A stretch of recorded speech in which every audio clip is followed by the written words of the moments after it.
Now that you've seen some different types of equilibrium expressions for acids and bases, and also for seemingly insoluble things that are partially soluble, let's talk about complex ions, which is module 5.2.2.3. Okay, and so we talked about complex ions a little bit earlier. Okay, these are things that have a central atom or ion, which is usually a transition metal, and they're surrounded on the outside by ligands, which might be ions or small neutral molecules like maybe water or ammonia. Okay, and so let me show you how these might form, and then we'll show you the kind of mathematical description or explanation of the kind of equilibrium for these processes. Okay, and so let me show you a relatively simple experiment first. Let's pretend that you had a solution of silver chloride, okay, AgCl.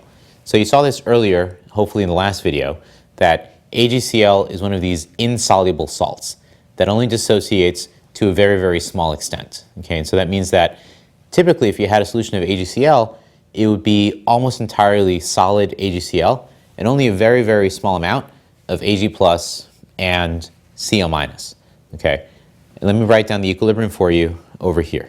Okay, and so AgCl, solid, is going to dissociate into Ag plus and Cl minus.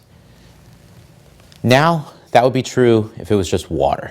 Okay, I would have a small amount of silver ions and a small amount of chloride ions.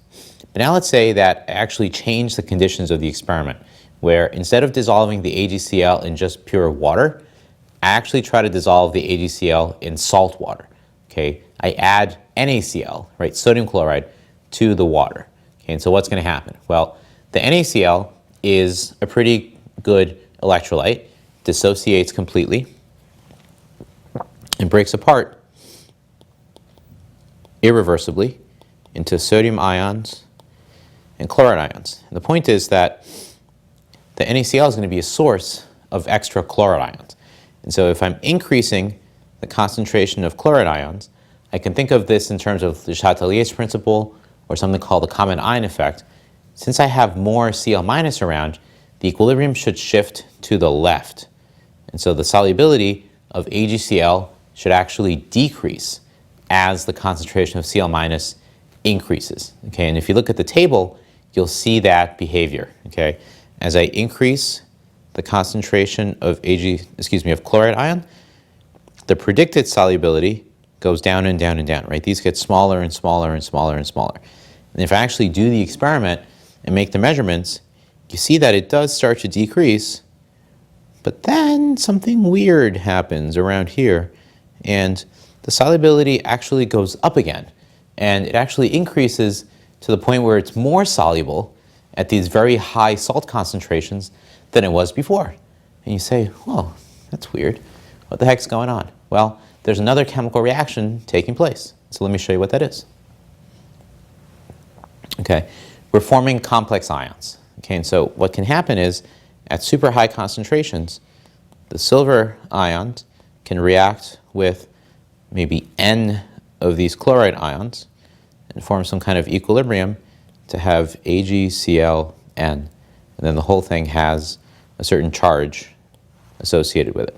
Okay, and so for example, maybe I have 4 chloride ions, so it might form AgCl4 with a charge of -3, just as an example. Okay.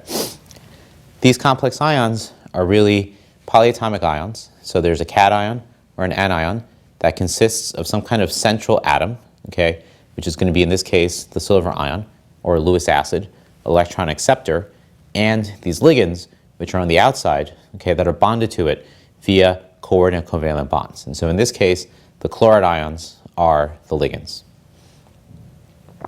And the point is that there's going to be a certain equilibrium constant for these reactions. And we're going to call these equilibrium constants Kf. Okay, the F stands for formation.